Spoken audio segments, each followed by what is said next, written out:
Alright, what's up guys? Welcome back to my channel. You're watching Algebra 2 with Miss Mills.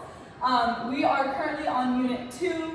We are on learning objective number 2, which is all about solving, and this is just a video for notes, okay? Yeah. So really quick overview of quadratics. So quadratic functions, basically what makes something a quadratic is the fact that it has an exponent of 2 and nothing higher. So x squared would be a quadratic function, but if you saw x to the third, that would be something different. So we're looking for x squared. That's what makes something a quadratic. This is also going to be really important right here. So just kind of thinking about like y equals mx plus b or a plus bi, these are standard formats that we always try to keep our functions in. So the way we arrange a quadratic function is in this format right here. So you have ax squared plus bx plus c. Okay? So in this format, a, b, and c are numbers.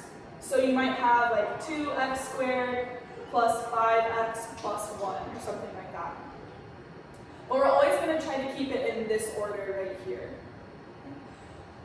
When we talk about the shape of a graph for quadratics, we're always going to be in a parabola. So that's this U shape over here. So sometimes it's facing up like this, and sometimes it's facing down more like a mountain.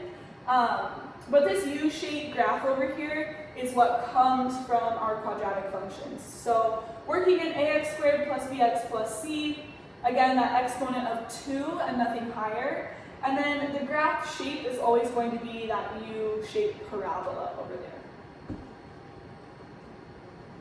So this section is all about solving. So when we talk about solving a quadratic, what we're looking for are roots. Okay, so it might say solve the following quadratic, it might say find the roots, it might also say find the zeros or find the x-intercepts. So when we talk about roots, all we're talking about are the points where our graph touches the x-axis. Okay?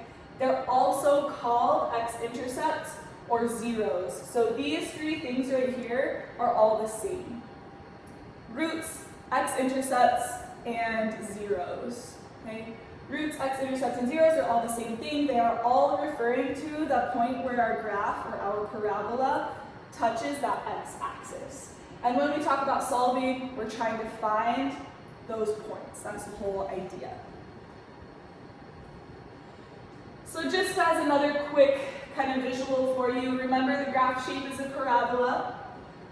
When we talk about roots, your graph may have no roots, no real roots. Your graph may have 1 or your graph may have 2. So if you take a look at this one over here, I circled these 2 points because those are the 2 places where that parabola touches the x-axis. And remember there are points on a graph, so we have x comma y. So this point right here is -2, 0, and this one over here is 4, 0. So right where we're touching that x-axis, the one that's moving horizontal. So roots, right? If the horizontal axis is the ground, it's like where we're rooted to the ground. So it's where we're touching that x-axis there. When we write out roots, so the way you write your answer basically is what this is. They're always written as points because remember they are points on a graph. Okay? They're on the x-axis, which means that y is always going to be 0. So when you write your roots, when you find roots, when you solve for roots, you're always going to get an answer that is x comma 0, where the x is the number that you find when you solve. So for example, if you solve something and you get x equals 4, what that tells you is your graph crosses the x-axis at 4, 0. And the reason that y is always 0 is because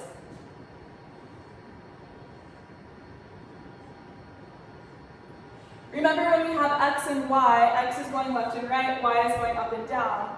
If I am anywhere on this x-axis, if I'm touching this line, I have not moved up or down at all.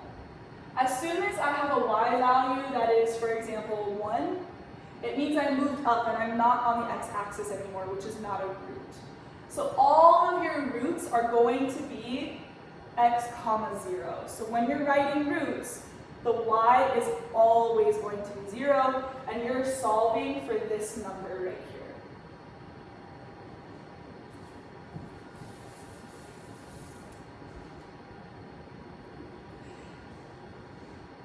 This is where it gets a little bit tricky because there are lots of different ways to actually find the roots, and it really just depends on the problem that you have in front of you.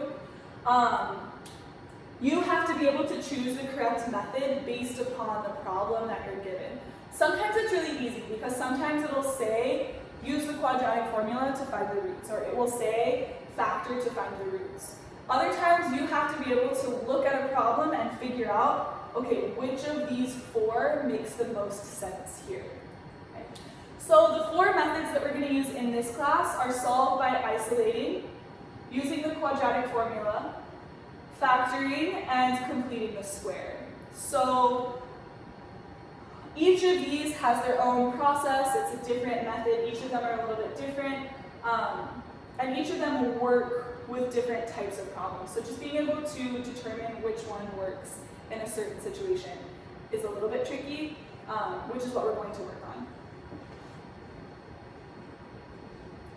So this whole section again is all about finding roots. So I will give you an equation, I will ask you find the roots.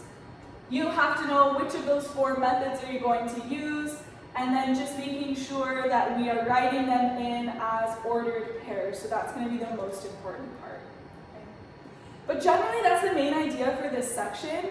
We're going to use some different methods to go through and actually find those x-intercepts or find those points on our graph where we touch the x-axis.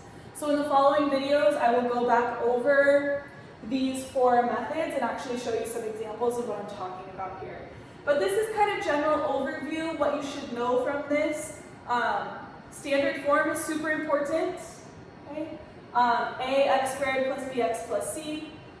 The format in which you write your answers is important, so the x comma 0, writing as an ordered pair, and then just making sure we're ready to start thinking about which type of solving we're going to use. So that's all I have for you for notes in this section. If you continue on, we'll talk more specifically about each one of these 4 types of solving in the next videos.